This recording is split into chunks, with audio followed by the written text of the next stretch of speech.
बर्बाद गुलिस्ता करने को बस एक ही उल्लू काफ़ी था। हर शाख पे उल्लू बैठा है, अंजाम गुलिस्ता क्या होगा। ये मशहूर शेर इन दिनों छत्तीसगढ़ में चल रहे भ्रष्टाचार के अनोखे खेल को बखूबी बयां कर रहा है। इसमें गुलिस्ता है केंद्र सरकार का भारतमाला प्रोजेक्ट और उल्लू हैं वो लालची लोग जिन्होंने प्रोजेक्ट से काली कमाई कर डाली है। प्रोजेक्ट के तहत रायपुर से विशाखापट्टनम तक बन रहे एक्सप्रेस वे पर भ्रष्टाचार की एक्सप्रेस भी खूब दौड़ रही है, जिसमें शुरुआत से ही 10 सूत्र ने कई बड़े बड़े खुलासे किए हैं। फिलहाल मामले की जांच चल रही है, जिसमें लगातार रोजाना चौंकाने वाले राज खुल रहे हैं। सरकारी अधिकारियों ने रसूखदारों के साथ मिलकर एक जमीन के कई टुकड़े किए और करोड़ों का मुआवजा बांटकर अपना अपना हिस्सा भी ले लिया। और नए खुलासे के मुताबिक इस खेल को कहीं गांधी, कहीं गुप्ता तो कहीं अग्रवाल ने अफसरों से मिलीभगत कर अंजाम दिया। पैसे की हवस में अंधे इन रईसजादों ने अपने भाई, भतीजे, बहू और बेटी के नाम पर बड़ी जमीनों के छोटे छोटे टुकड़े कराए और एक ही खसरे के 10 से 20 प्लॉट तक बना डाले, जिसकी पूरी डिटेल 10 सूत्र के पास मौजूद है।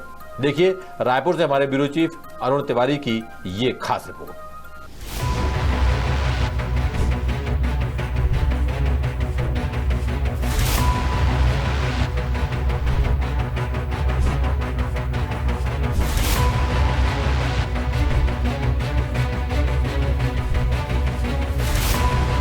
छत्तीसगढ़ की राजधानी रायपुर से आंध्र प्रदेश की राजधानी विशाखापट्टनम तक केंद्र सरकार की भारतमाला प्रोजेक्ट के तहत बन रहे इकोनॉमिक कॉरिडोर को यदि भ्रष्टाचार का नायाब नमूना कहें तो गलत नहीं होगा। प्रोजेक्ट में करोड़ों रुपयों के मुआवजे की बंदरबांट अगर पकड़ में नहीं आती तो ना जाने आम आदमी की गाढ़ी कमाई का कितना पैसा भ्रष्ट अधिकारियों और रसूखदारों की जेब में चला जाता। पैसे की हवस में अंधे रईसजादों और अफसरों ने भ्रष्टाचार के बड़े अजब गजब तरीके अपनाए हैं, जिनका खुलासा 10 सूत्र पहले ही कर चुका है। कहीं सरकारी जमीन को प्राइवेट लैंड बताकर करोड़ों का मुआवजा बांटा गया तो कहीं दूसरी जमीन को कॉरिडोर के पास बताकर अरबों की रकम डकार ली गई। खेल यहां तक भी हुआ कि कॉरिडोर एरिया में जिसकी जमीन थी उसके फर्जी वारिस तक पैदा कर दिए गए।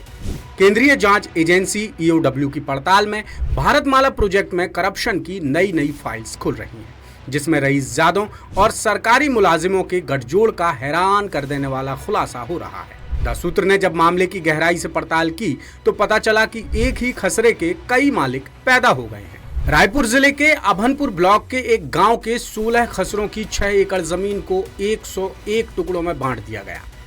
तत्कालीन एसडीएम निर्भय साहू ने सरकारी खसरों को जोड़कर मुआवजा बांटा और अपना कमीशन ले लिया। 16 खसरों में से 4 प्राइवेट और 12 सरकारी जमीन के रूप में दर्ज हैं, जिन पर करीब 3.5 करोड़ रुपए का मुआवजा बांटा गया है। हमारी पड़ताल के मुताबिक अभनपुर तहसील के एक और गांव में भू अर्जन के 45 मामलों में से 26 मामले सिर्फ एक ही गुप्ता परिवार के हैं।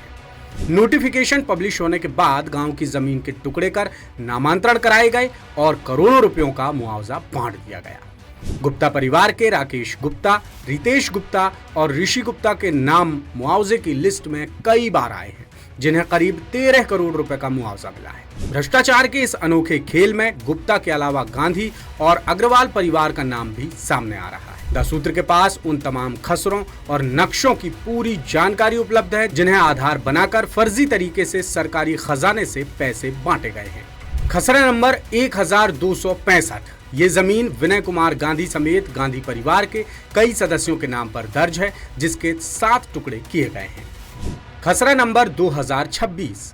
इस जमीन के 17 प्लॉट बनाए गए, जिनमें नौहरलाल अग्रवाल, कमल किशोर अग्रवाल और बबीता अग्रवाल समेत अग्रवाल परिवार के बाकी सदस्यों के नाम दर्ज हैं। खसरा नंबर 2023। ये जमीन बबीता अग्रवाल के नाम पर दर्ज है, जिसके 11 टुकड़े कर अग्रवाल परिवार के सदस्यों के नाम पर नामांतरण कराए गए हैं। खसरा नंबर 2033। ये जमीन अग्रवाल परिवार के प्रमोद अग्रवाल और कमल किशोर अग्रवाल के नाम पर दर्ज है, जिसके 10 टुकड़े किए गए हैं। खसरा नंबर 2064। इस जमीन के 13 टुकड़े किए गए, जिन पर दीपक सिंघल, कमल किशोर अग्रवाल और प्रमोद अग्रवाल के नाम दर्ज हैं। खसरा नंबर 2077। इस जमीन के 17 प्लॉट काटकर बबीता अग्रवाल, प्रमोद अग्रवाल, कमल किशोर अग्रवाल और दीपक सिंघल समेत परिवार के बाकी सदस्यों के नाम पर नामांतरण कराया गया है। खसरा नंबर 1698।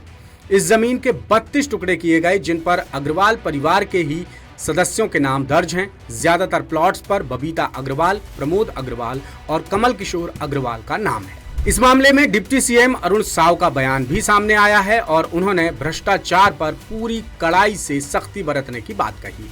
इसके अलावा वो क्या कह रहे हैं, खुद उन्हीं से सुनते हैं। भारतमाला परियोजना एक मील का पत्थर छत्तीसगढ़ के विकास के लिए साबित होने वाला है।